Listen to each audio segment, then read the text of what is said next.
I worked the night shift at a massive data center, the kind of place where the hum of machines was the only constant sound, and the blinking lights of servers were the only source of illumination. The building itself was cold, sterile, and vast like a labyrinth of metal and technology. The floors were smooth concrete, and the air had a faint metallic tang to it, laced with the hum of thousands of computers processing data in a synchronized mechanical dance. The servers were housed in towering racks that stretched from floor to ceiling, creating endless aisles of cold metal. Cables snaked across the floor like veins, leading to nowhere and everywhere at once, connecting the machinery in intricate, chaotic networks. The overhead lights buzzed intermittently, dim enough to keep the space shadowed, but bright enough to make the coldness feel even more oppressive. It was a lonely job, with few others around at night. Some nights, I was the only one in the building, which made the place feel even bigger, emptier. The silence was deafening, broken only by the low, continuous hum of the servers, like the heartbeat of an unseen giant. Every step echoed off the hard, empty floors, and each hallway felt like it stretched on forever, as if the building itself were growing, expanding beyond my reach. The motion-censored lights were a particular source of irritation for me.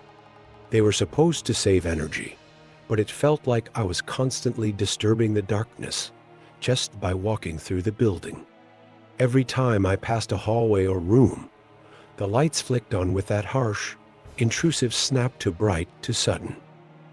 I hated the way they flickered back off as soon as I moved past, like the place was trying to remind me that I was just a visitor, intruding on its cold, mechanical world. The lights felt like an unnecessary intrusion, not only disturbing the stillness, but also making the entire building feel alive, as though the lights themselves were watching me, waiting for me to disturb the dark. And every time I passed a room, I couldn't shake the feeling that something else was observing me too. I told myself I was being ridiculous, but deep down, I couldn't help but feel that one day, the lights would flicker on and I'd see something bad.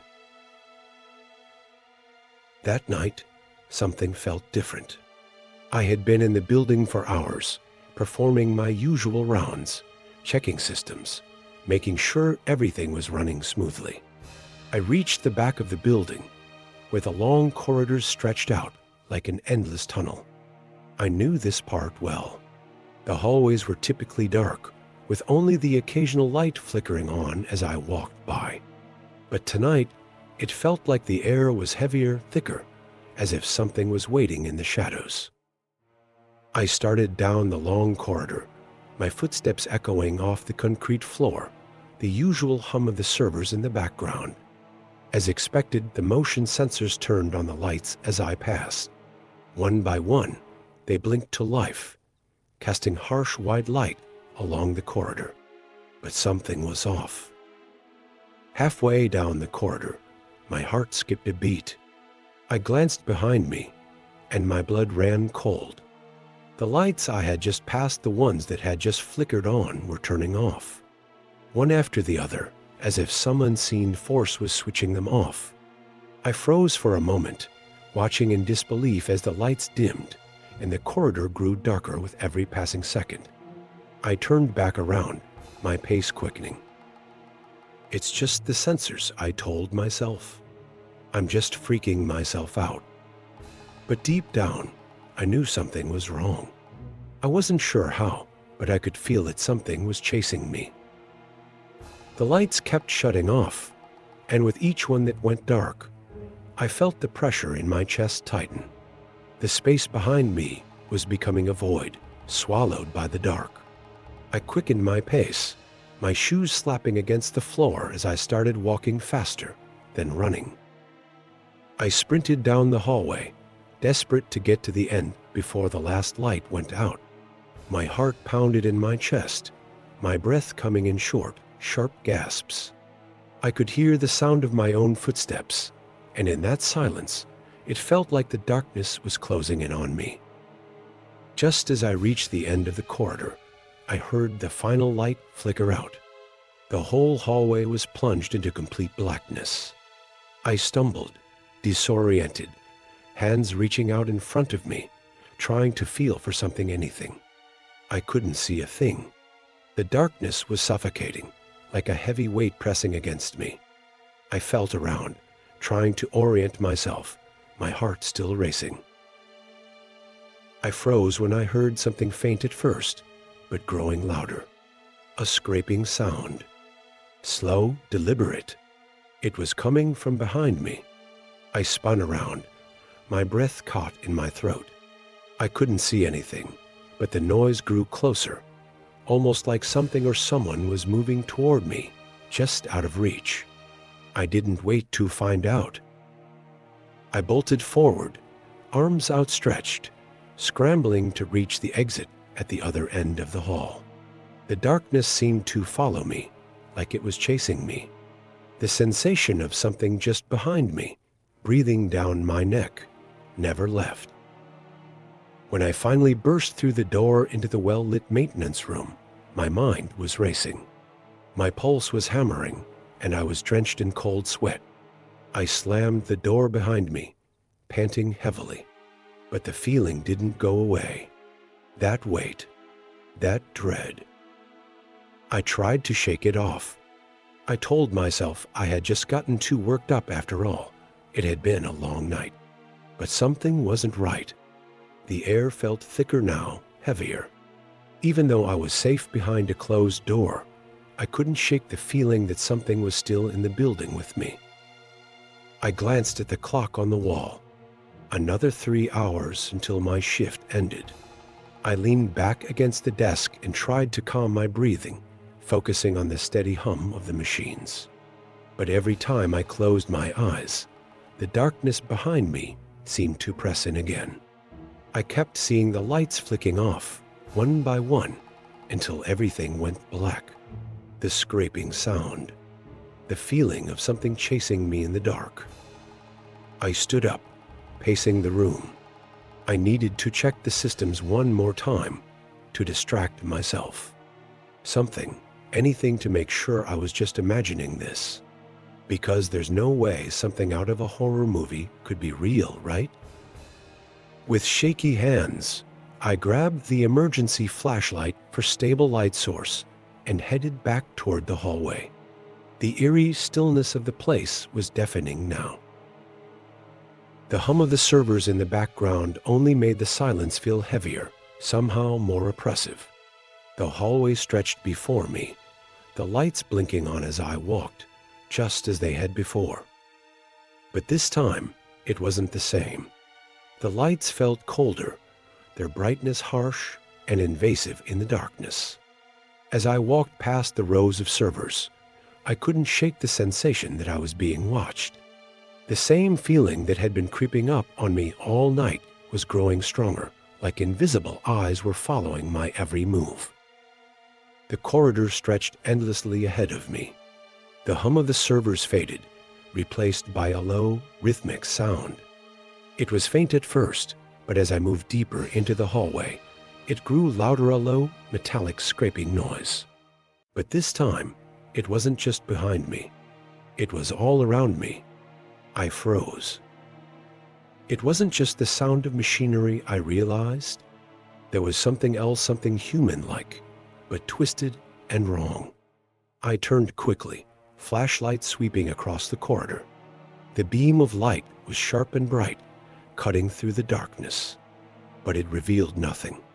Just rows of machines, racks of servers, cables snaking across the floor. I turned back to the hallway, ready to head back to the maintenance room. But then I saw something. A shadow, just beyond the reach of the light. It wasn't a reflection or the flicker of a malfunctioning bulb, it was a shape. A person-shaped thing, standing just out of sight. I blinked. It was gone. I blinked again.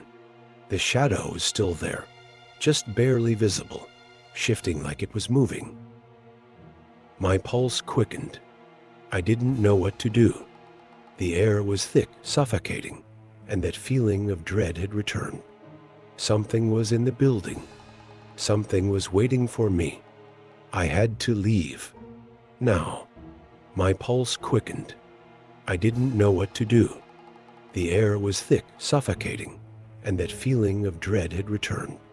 Something was in the building. Something was waiting for me. I had to leave. Now. I turned and bolted to return to the maintenance room, running as fast as I could. The shadow, the scraping sound, the sensation of something just behind me, it all blurred together like it was closing in. I didn't dare to look back.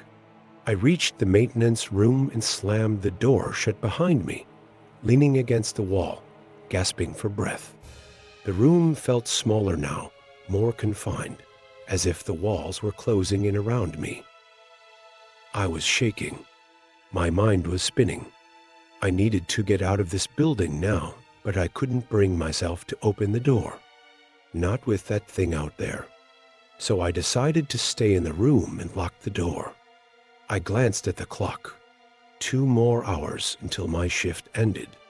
The seconds dragged on, each one heavy with silence. I checked the time again, but it only made me feel worse.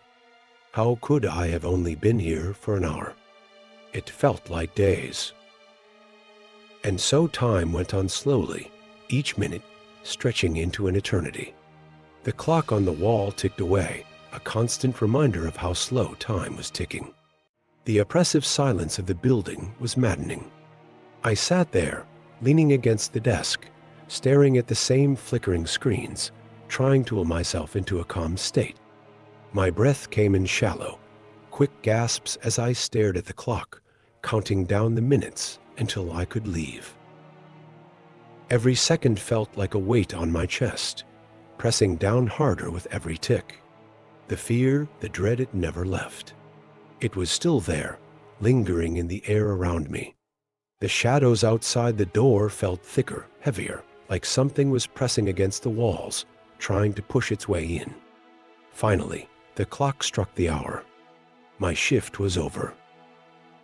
I stood up abruptly, my legs unsteady as though they'd gone numb from the tension that had built up over the hours. Without thinking, I grabbed my bag, shoved the chair aside, and rushed for the door. My heart hammered in my chest, the adrenaline surging through my body.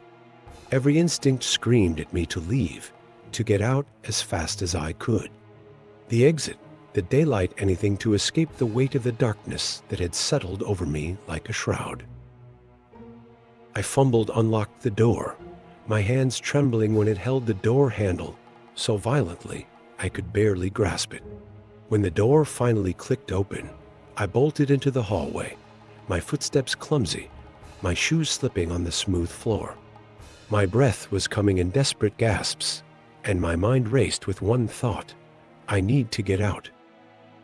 I didn't even look back as I ran, my feet pounding against the concrete, echoing in the empty corridors. The lights flickered on as I passed, but I couldn't bring myself to care. My body was driven by pure instinct now, my limbs pumping in a frantic rhythm, each step taking me closer to the exit. The space around me felt suffocating, the walls closing in, the shadows creeping just behind me, but I didn't dare stop. I couldn't.